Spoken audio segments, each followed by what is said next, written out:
it's just you, well, times can be tough. When there's no one there to catch or fall, 3 foot tall, like you're 3 foot tall, 3 foot tall.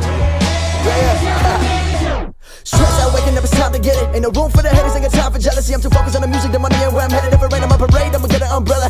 Fuck all they damn opinions. Never really been the one to listen. Ain't no one else in the world's on my vision. Still I want the distance and stay driven. Gotta go for it, do or die. I can't slow down, I feel too alive. I'ma chase my dreams, fucking suicide. If you walked in my shoes, you would lose your mind. Got the blood of a champion in my veins. I ain't following nobody, I'm in my own lane. Live a day in my life, come and feel my pain. I'm balling out like LeBron and Dwayne in overtime. On my life, time to turn it up into overdrive. Gotta live your life with an open mind. Blood, sweat, and tears got me so alive. Pull up with a bad one in a passenger.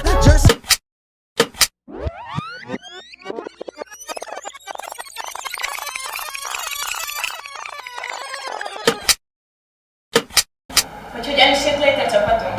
Először is kellett hozzá egy jó fejtanár, aki miután mesélt nekünk a versenyről, segített és támogatott bennünket. Persze mi is kivettük a részünket a csapatszervezésből.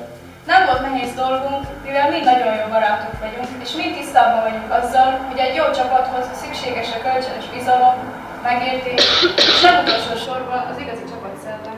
Sziasztok! Én sajnos otthonról jelentkezem, mert egy betegség ledöntött a lábamról. De ennek ellenére sem adjuk fel. Hogy miért? Vagy hogy miért jelentkeztünk egyáltalán a versenyre? A válasz összetett. Elsősorban mindnyájan nagyon érdekes és egyedi megmérettetésnek találjuk. Valamint még egyikünk sem vett részt hasonló versenyen, ezért közös erővel belevágtunk. Magát a versenybe való regisztrálást követően tartottunk egy gyűlést, melyen megbeszéltük nézeteinket. Fontosnak tartjuk, hogy a mai fiatalság képben legyen a világ dolgairól. Mert egy napon majd ők veszik át a helyüket azoknak az embereknek, akiknek valamilyen módon meg kell állítani földünk és egymás rombolását. Sok dolog van, mellyel szembe lehet és szembe is kell nézni. Ilyen a rasszizmus, a diszkrimináció vagy a diktatúra. Ezek mind nehéz, komoly jelentésű szavak, melyekkel szembe lehet nézni, vagy csak is közös erővel. Mivel mindenki máshogy látja a világot, mások a nézeteink, különbözőképpen vélekedünk, mégis egyetértünk abban, hogy változtatni kell. Igazán fontosnak tartjuk, hogy felnyissuk az emberek szemét, és segítsünk tudatosítani mindazt, mi a világban zajlik. De nem elég csak tudatosítani mindezt, tenni is kell a rossz dolgok ellen, jókért pedig küzdeni. Hiszen ha mi képeskedünk kiállni magunkért, és megtenni az első lépést a jobb jövőért, akkor másoknak is menni fog.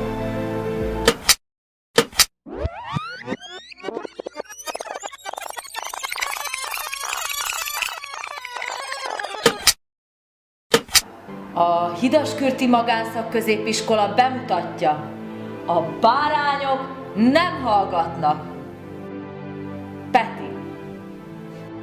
A tökéletes mindenes. Ilonka. A szókimondó motiváló. Barbie. A csapat szónoka. Meli. A kis cuki kreatív. Gábor, az Gábor.